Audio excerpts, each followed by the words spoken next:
Pederastia es una palabra elegante que designa un hecho atroz. Dicho vocablo define el abuso sexual de un adulto cometido contra uno o varios niños. Este abuso, en su segunda acepción del diccionario de la Real Academia Española, es definido como sodomía, en relación directa a Sodoma, es decir, aquella ciudad llena de pecado y maldad que causó estupor incluso en las esferas celestes, condenándose así, con sus propias acciones, a la destrucción. El tema de hoy es el top 5 de la lujuria y el pecado. Hombres con investidura religiosa y ordenados sacerdotes que, aprovechando el cargo, el poder y la confianza que supondría su supuesta vocación eclesiástica, han sido señalados por profanar la inocencia de muchos de los niños con los que tuvieron cercanía para, según testimonios, envolverlos con mentiras hasta calmar su perversidad, sometiéndolos sexualmente. Por desgracia, y para festín del maligno, en la mayoría de los casos de pederastia, una sola palabra funge como común denominador: impunidad. Este es el top 5 de los sacerdotes más señalados por pederastia. Número 5. Gerardo Silvestre. En el estado de Oaxaca, históricamente considerado uno de los más pobres de México, se asienta esta terrible historia. Todo comenzaría en la parroquia de San Pablo Huitzo. Allí, el clérigo Gerardo Silvestre, en el mismo año en que fue ordenado sacerdote, presuntamente abusó, en primera instancia, de un niño de 9 años que servía en la iglesia como acólito en el año 2006, según relató el padre del menor. En el año 2013, se tiene conocimiento de otro caso, pues fue acusado por la Fiscalía oaxaqueña por el delito de corrupción de menores en perjuicio de 2 niños de una comunidad indígena de la Sierra Norte de Oaxaca. Sin embargo, el sacerdote Gerardo Silvestre presuntamente abusó de otros menores en 7 comunidades indígenas en dicho estado. Según Alejandro de Jesús, miembro de la organización civil Foro Oaxaqueño por la Niñez, se le han rastreado a este sacerdote más de 100 víctimas en la Sierra Sur de México. Así, por presuntamente abusar a niños en distintas comunidades oaxaqueñas en situación de vulnerabilidad, Gerardo Silvestre ocupa el lugar número 5. Número 4. Eduardo Córdoba Bautista. La siguiente historia se desarrolló en San Luis Potosí, México. Concretamente, nos referimos al acontecido con el presbítero Eduardo Córdoba Bautista. Este hombre, que ha trabajado como capellán, asesor de los movimientos juveniles católicos y confesor, es señalado por presuntamente violar a más de 100 jóvenes, al grado de que algunos de sus denunciantes lo han calificado como un psicópata sexual. Parte de sus víctimas eran estudiantes de secundaria o preparatoria que atravesaban problemas familiares. El método para abusar de ellos, según testimonios, era el siguiente. En primer término, el cura se ganaba la confianza de los menores por medio de la confesión. En segundo lugar, y una vez escuchaba los problemas, ofrecía una terapia relajante a la que llamaba confesión alternativa. Esta técnica de engaño consiste en un masaje acompañado de una pastilla que literalmente narcotizaba al muchacho.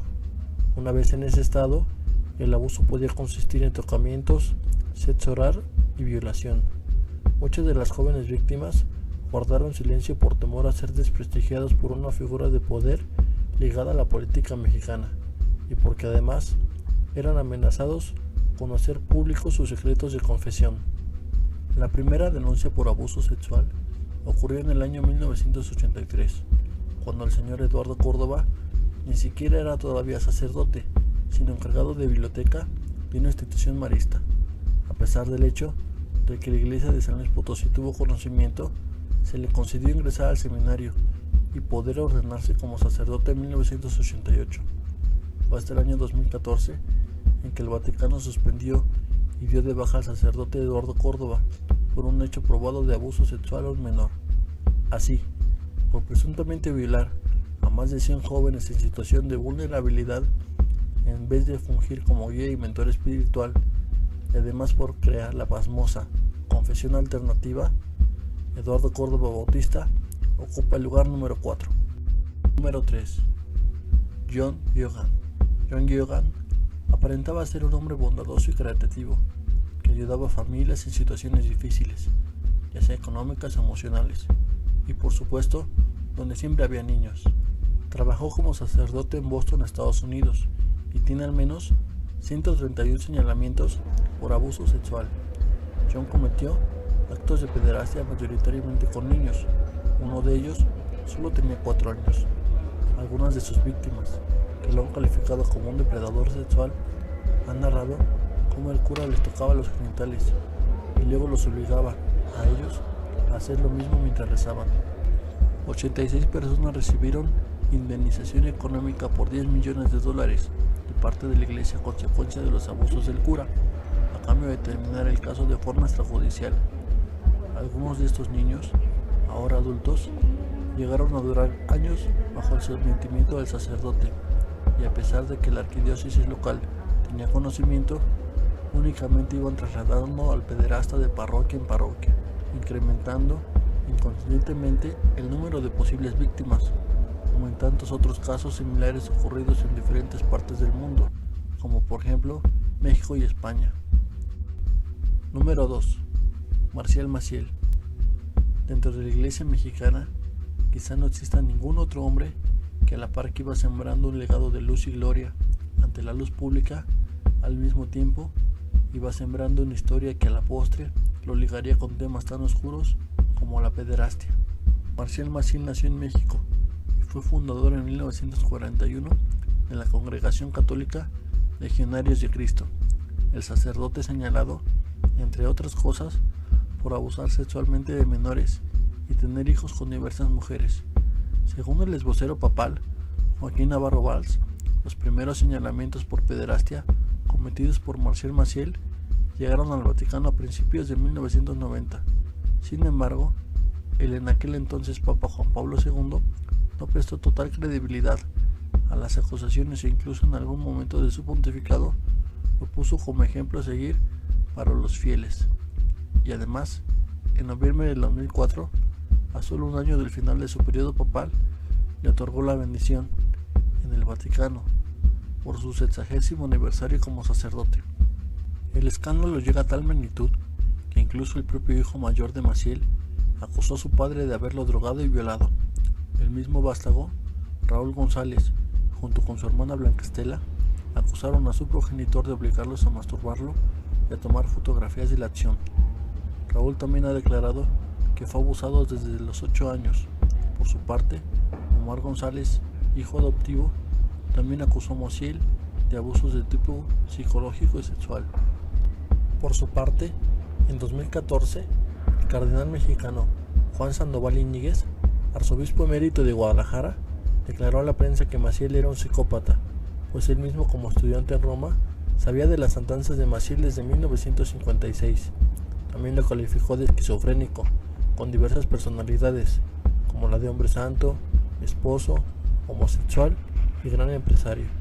El periodista Jason Berry, en su libro Las finanzas secretas de la Iglesia, menciona que Marcial Maciel obsequiaba grandes cantidades millonarias a los altos jerarcas de la Iglesia para ganar su simpatía. Jason afirma que en 1995 Maciel entregó $1 millón a Juan Pablo II.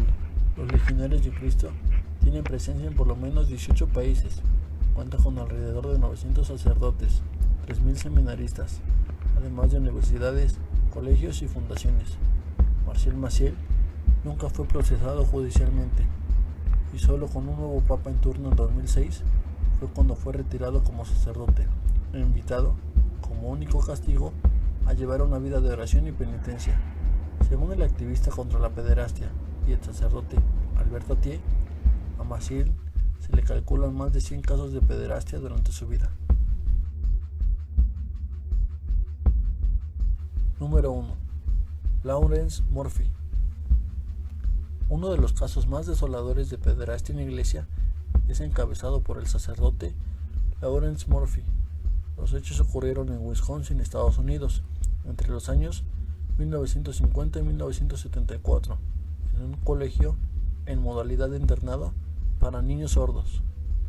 Murphy, durante 24 años, abusó sexualmente y de manera impune, aprovechando su investidura sacerdotal, además del hecho de fungir como único intérprete del lenguaje de los signos.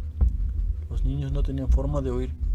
Cada noche estaban a merced de uno de los mayores depravados sexuales de los que se tenga conocimiento. Pequeños de 6 años, 10 años, 13 años, no importaba, cualquiera podía ser violado. El dormitorio de Morphy o su oficina, de forma pacífica o arrastrados. Los niños sufrían en silencio, a muy temprana edad, la violencia del pederasta, incluso a veces en sus propias camas. Más de 200 niños fueron abusados. 3 arzobispos de Wisconsin supieron lo que acontecía. Ninguno lo reportó a las autoridades. Únicamente fue destituido de la escuela. Murió con 72 años en 1998 y fue sepultado con su hábito eclesiástico.